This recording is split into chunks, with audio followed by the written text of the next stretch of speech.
ৰখৰাজৰ মালিক বহি আছে। সেই ৰখৰাজৰ মালিকক মই আজি সুধিছো যে ইয়াত ইমান কোটি কোটি টকা ঘটিলে আপোনাৰ দোকানত এটা অসমীয়া ল'ৰা এমপ্লয়ী আছেনে? আপোনালোকে কিন্তু জাতিৰ প্ৰতি কোনো দায়বদ্ধ নাই। আজিলৈকে ৰখৰাজে শিৱসাগৰৰ কাৰণে কিবা কৰিলেনে? একো নকৰিলে। আপুনি আহিছে, স্বাগতম জনাইছো। ইয়াত কিহৰ এটা প্ৰস্তাৱ লোৱা হওক, ভোজপুৰী ছাত্ৰ সন্থানে কি সেইটো বেন কৰিব লাগে। ভোজপুৰী ছাত্ৰ কিয় নহ'ব?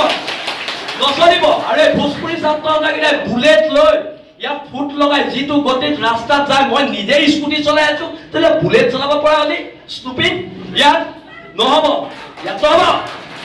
আৰু চেম্বাৰ্ছ অফ কমাৰ্চ ভংগ কৰি দিয়া হ'ব। ইয়াত খিলঞ্জীয়া মানুহ চেম্বাৰ্ছ অফ কমাৰ্চৰ সভাপতি সম্পাদক হ'ব। কৰ ৰাজস্থানৰ মানুহ ইয়াত আহি চেম্বাৰ্ছ অফ কমাৰ্চৰ সভাপতি সম্পাদক হ'ব লাগে। এইবোৰ নচলিব, গুণ্ডামি নচলিব। আৰু শুনক, মই একদম চিধা চিধি কৈ দিছো, মোক না মই ইলেকশ্যন খেলিম, না মোক মাৰোৱাৰী মানুহৰ ভোট লাগে, না মোক বিহাৰী মানুহৰ ভোট লাগে, না মোক বঙালী মানুহৰ ভোট লাগে। মই এইবিলাকত নাই।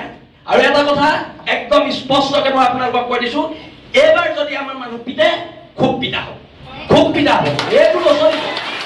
সদায় আৰু ভদ্ৰ অসমীয়া জাতি ভদ্ৰ, অসমীয়া জাতি ভদ্ৰতাৰ সুযোগ লৈ আমাক চৰ মাৰিব, গোৰ মাৰিব।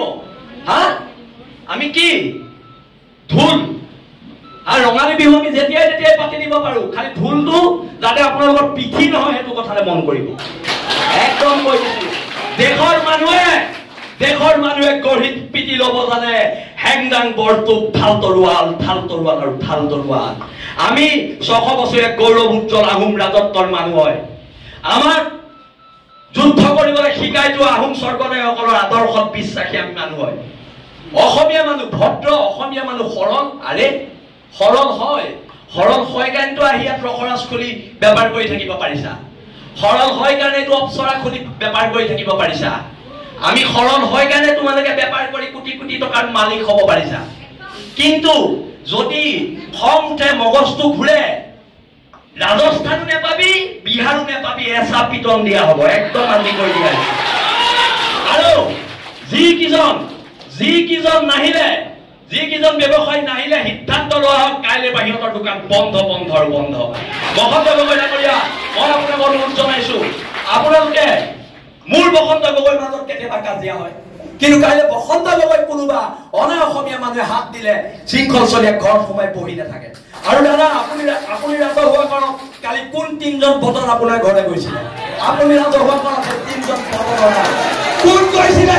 সেই পদকেইটা গাঁঠো গাড়ীত কাণত ধৰাব লাগিব।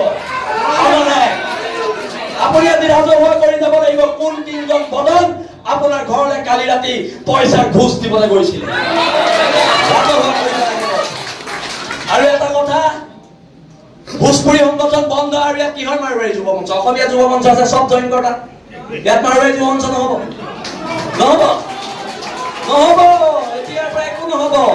বহুত সহ্য কৰিলো। চব মাৰোৱাৰী যুৱ মঞ্চৰ নাম মাৰোৱাৰী সমাজে নিজে গৈ পেলাই মোহাৰিব লাগিব ক'লা ৰং লৈ। সেইটো প্ৰস্তাৱ লোৱা হওক। ভোজপুৰী ছাত্ৰ সন্থাৰ নাম ক'লা ৰং লৈ ভোজপুৰী ছাত্ৰ সন্থাই য'ত লিখা আছে চব মোহাৰিব লাগিব। সেইটো প্ৰস্তাৱ লওক।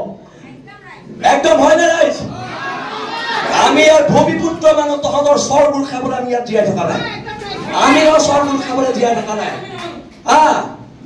আৰু আমাৰ চৰকেইটা বেংগলী ফেডাৰেশ্যন বন্ধ কৰা হওক। এইবোৰ অসমত নচলিব, উজনি অসমত এইবোৰ চলিব দিয়া নহ'ব। এইখিনিকে কলো। মই কথাবোৰ ক'লে বিতৰ্ক হয়, মই কথাবোৰ ক'লে মোক গুণ্ডা বুলি কয়। কিন্তু যদি মই আকৌ কৈছো, যদি আমি গুণ্ডা হয়, মোৰ নিচিনা গুণ্ডাৰ সমাজৰ প্ৰয়োজন আছে।